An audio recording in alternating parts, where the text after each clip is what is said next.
Get off quickly, you fool. Having regained my memory, I vowed to abandon the husband and in-laws who had subjected me to this. Where am I? My name is Meg, and I'm 28 years old. When I woke up, I found myself lying in a hospital bed. As I was confused why I was there, I heard footsteps, and a man rushed into the room. He approached me with an angry look on his face, but I didn't recognize him at all. I don't know this person. Excuse me, but who are you? Meg, are you kidding me? If you're awake, you must be fine, so leave the hospital right away. Being hospitalized is such an overreaction. You're dragging me into this mess. He yelled at me like that. How rude of him to shout at me upon our first meeting. Hearing his raised voice, a nurse and a security guard came running and took the man away. As I was still frozen in shock, my mother, Mary, entered the room, with her eyes filled with tears. Meg, you're awake. I'm so glad. We were so worried about you. But I had no idea what she was talking about. My poker-faced brother Jake was also crying for some reason. My father, Ken, was also teary, stood behind them. According to them, I was found collapsed in front of my house. I had suffered a concussion from the fall and had sustained a large cut on my head that required multiple stitches, but I didn't remember any of it. Since I bled a lot from my head, a neighbor had called an ambulance. That's what my mother told me. Mom, who was that aggressive man who came in earlier? An aggressive man? Now it was my family's turn to be puzzled. After speaking with the nurse and security guard who had taken the man away, we found out that the aggressive man was supposedly my husband. Wait. I'm married? I have absolutely no memory of that. Meg, are you serious? My brother looked at me with a worried expression. Why did I collapse in front of that house? That guy earlier was yelling at me to leave the hospital right away. Do you have amnesia? My mother muttered, then hurried to press the nurse call button. After she explained the situation to the nurse, I was subjected to a series of medical tests. There were too many tests to be completed in one day, and since the test results wouldn't be available immediately, many people came to visit me while I waited. My coworkers brought me my favorite snacks, flowers, fruit, and other get-well gifts, and some even brought me personal gifts. My friends also came to see me one after another, worried about me. But in the midst of all of this, how long are you going to stay in the hospital? Do you know how much money this is costing? Who do you think is paying for this? Leave the hospital as soon as possible. What a lazy wife you are. Get back to work quickly. We're short-staffed because of you. Among the many visitors, the people who said these unbelievable things were my husband Kevin and his parents. When my father happened to witness their behavior, he was initially taken aback by the sight of them that he had never seen before. My daughter has been seriously injured. She's in the hospital because she needs to be. You heartless people shouldn't be saying such things to her. But he soon retorted in a voice I couldn't have imagined from his usually mild-mannered demeanor. Please leave immediately.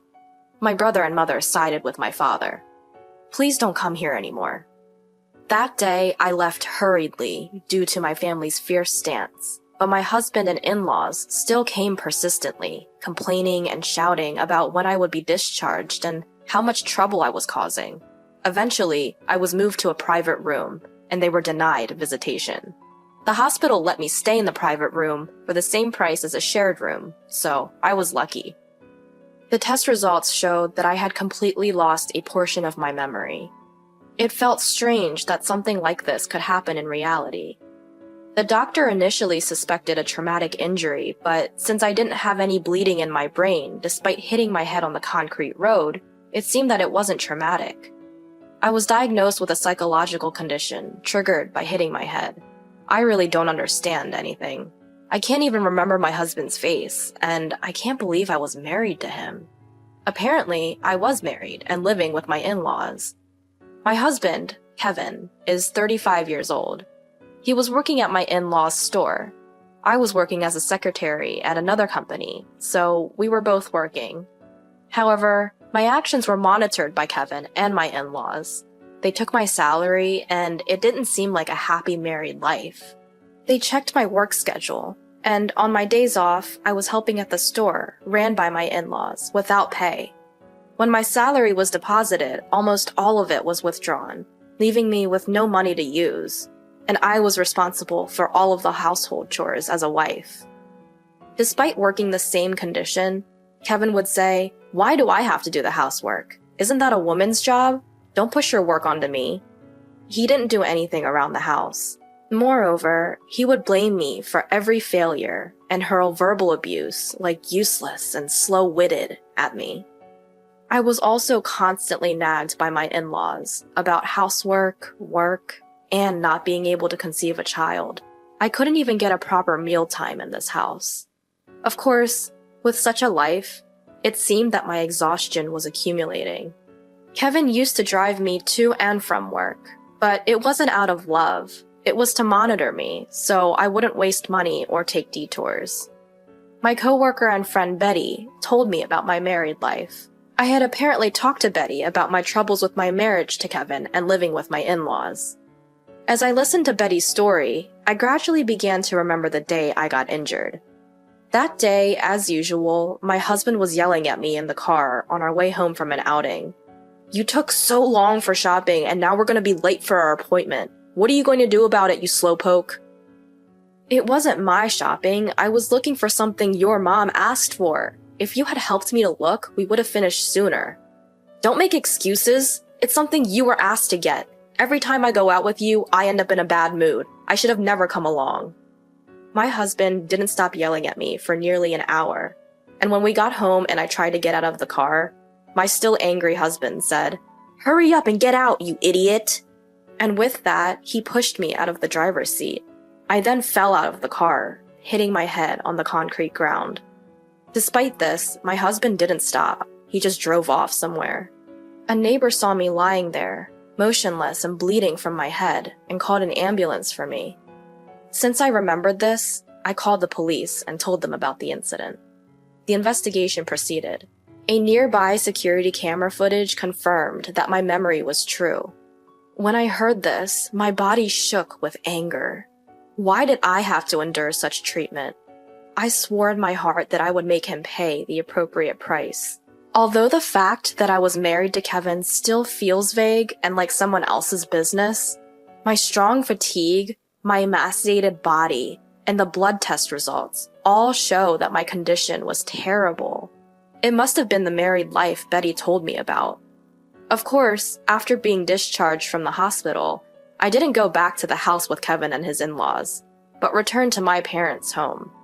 At my parents' home, I was treated like a princess. "Meg, today we made your favorite, fried chicken. Eat as much as you like. Today, your dad bought a cake. Let's all eat it together later." In this way, my mother prepared delicious meals every day, and my father and brother took great care of me. Thanks to my mother's delicious cooking, my body gradually recovered, day by day.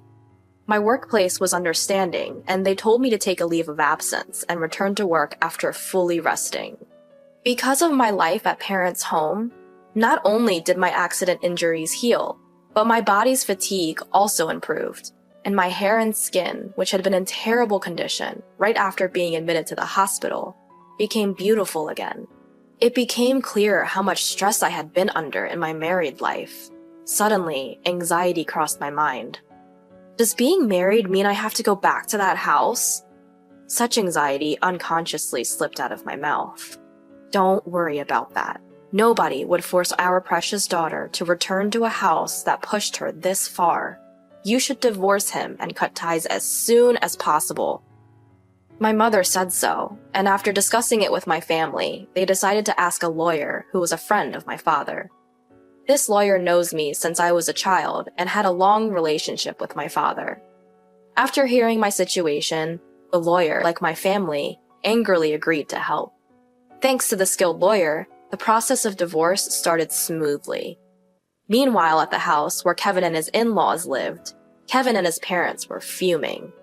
"When is she coming back? The housework and the store can't run smoothly without her. We need her back as soon as possible." When Kevin said that, his mother-in-law also said, "She's already been discharged from the hospital, right? Why isn't she coming back here?" Instead of resting, she should give birth to at least one heir.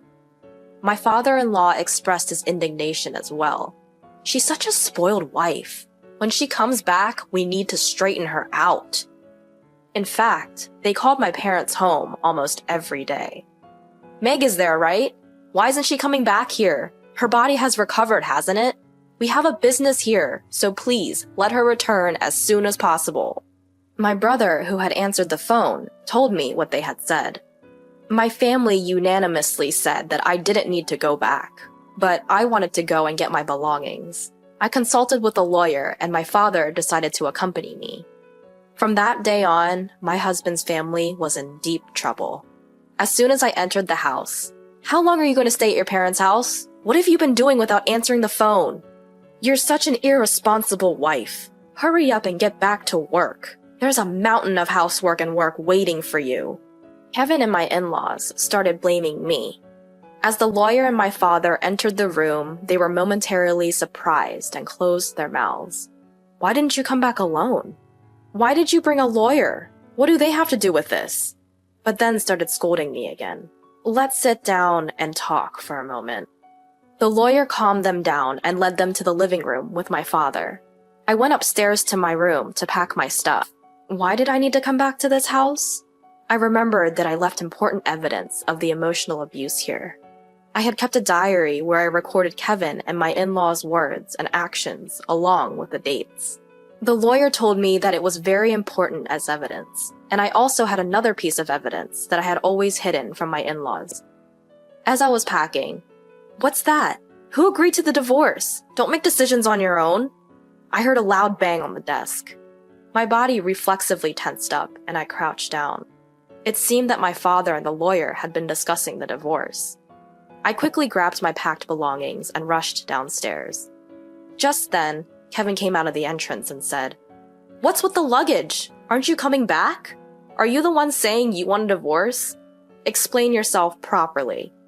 As he tried to grab me, the lawyer intervened just in time. "Violence is not acceptable." "I'm not being violent. I just want to talk to her." "Hey, you need to talk first." As he tried to approach me again, the doorbell rang with a ding-dong. "Yes? Who is it?" My mother-in-law answered the intercom. "We are the police. Is Kevin Davis at home?" Kevin Davis is my husband's full name. "What business do the police have here?" My mother-in-law's voice trembled. "Could you please open the door if Mr. Davis is present?" the police continued. My mother-in-law hurriedly approached and opened the door. "Excuse us, which one of you is Kevin Davis?" "That's me," my husband replied. "Kevin Davis, you are under arrest for suspicion of assault. Please accompany us to the station." As the police officer announced this, "Huh?" I could hear my mother-in-law gasping for breath. My husband was also clearly shaken, asking, "Why me?" He's apparently perplexed. Yes, after officially filing a complaint with the police about the recent accident, it became a criminal case. Fortunately, security camera footage was available, leaving no room for excuses. At first, he was quietly taken away. "I'm not in the wrong. It's her fault for being clumsy. It's just an exaggeration because I pushed her a little. I'm not in the wrong. Meg, are you listening? Hey, hurry up and withdraw the complaint." He gradually began to shout. As he yelled loudly, neighbors began to gather. At the entrance, "Kevin, why? How come, Kevin?" My mother-in-law cried out. My father-in-law seemed completely dumbfounded. Ignoring my in-laws, my father, the lawyer, and I left the house. Since then, we sent a certified letter demanding a divorce to my in-laws and my husband, citing the incident and the ongoing emotional abuse. The emotional abuse was meticulously documented in the diary I had retrieved from the house. And that day, when Kevin slammed his head on the table and raised his voice, my memory had fully returned. The situation during the emotional abuse had come flooding back, all at once. The voice notes on my smartphone also had careful records of the verbal abuse, and there were a staggering number of them. Nearly 100 records had been left in about a year. There were not only records of verbal abuse from my husband, but also from my in-laws. The triggers were really trivial things, like dinner being a little late or the bath not being prepared. There were recordings of being harshly scolded for such things. Meg, it's already 7 p.m. and you haven't prepared dinner yet? Why can't you do something as simple as that? Stir fry again? You can't even consider our health. You're really a failure as a wife. What are you trying to sit down for? You don't have time to sit and eat with us. You still have work to close up the store. You're really useless. Such voices from my mother-in-law, and what? The bath isn't ready yet? I told you I wanted to get in right after dinner, didn't I? What have you been doing? You're messing up my schedules. You're really slow at everything. Can't you do anything right without being told? Voices like that from my husband were recorded many times. There were all sorts of verbal abuse, such as being called a failure, useless, a slacker, and slow-witted. Just listening to it for a bit made my body shrink. The diary and voice recorder were solid evidence, so there's no way to deny it. I was able to get a smooth divorce since I had all the evidence. Along with the certified letter, I sent my in-laws a piece of evidence I had brought from the house. It was Kevin's test results. I was often blamed by my in-laws for not being able to have a child, but the cause was Kevin's azoospermia. I kept quiet not to crush Kevin's ego, but it doesn't matter now that we're divorcing. They must have been looking forward to an heir, but they probably couldn't have imagined that their son was the cause of infertility. Kevin was then prosecuted, but even in court, "It's her fault. Bring her here. I did nothing wrong." Showed no remorse, yelling. Because of this behavior, the judge's impression of him was poor, and he was sentenced to prison without probation. Not only that, but I also decided to sue my husband for emotional abuse and psychological DV in civil court. I'll make sure to get compensation and cut ties with that man completely. There's no affection left for my husband now that my memory has returned, and I feel relieved to be getting away from him. I can rest easy knowing that I won't have to see him while he's in prison. As for my in-laws, I negotiated using the evidence of emotional abuse and received compensation. At first they argued, "Why should we pay? We have nothing to do with this. If anything, we were teaching her how to be a proper wife, and she should be grateful." But when they found out there was evidence, they probably didn't want their business to be affected, so they paid more compensation than the going rate. However, my in-laws' fears became a reality. It was only natural that their son, who worked with them, got arrested. Rumors spread, such as, "Did you hear? The son of that store pushed his wife out of the car and seriously injured her." They were always bullying their daughter-in-law. Even though she worked outside of the house, the daughter-in-law was forced to work for free at their store. Because of these rumors, the store was far from being able to continue its business. Customers gradually stopped coming, and it seems that the store went out of business just 6 months after Kevin's arrest. They had taken out a loan using their land as collateral, so they lost both their land and savings and ended up filing for bankruptcy. Now, they are living modestly in an old apartment, receiving welfare. I wonder if the three of them will live together once Kevin is released. It's none of my business anymore. Meg, would you like to go out for dinner tonight? My boss and current boyfriend Ronald cheerfully asks me after work. Stop it, everyone's still here. Oh, you two are always so lovey-dovey, I can't even watch. We don't care the teasing from our colleagues. I made a reservation, so let's get going. He pretends not to hear me. A few years after my husband's arrest and since his release, he has been supporting me, always listening to my troubles as I was being harassed by my ex. Eventually, he gave me rides to and from work. One day, my ex approached me suddenly, saying, "Meg, I have something to talk about. Let's live together again. I've changed my ways, so I'm sure we can make it work." Ronald stepped between us and said, "Stop bothering her." My ex fought back, saying, "This has nothing to do with you. It's between me and Meg. Stay out of it." Ronald replied, "Meg is important to me. You need to give up on her already. I'll call the police. I won't hold back if I see you again." Thankfully, I haven't seen my ex since then. Ronald used to play sports, so he has a good physique and a strong face. which was probably very effective against my not-so-large ex. He's also a sweets lover, which is a cute contrast to his tough appearance. He's a wonderful person who always respects my opinions.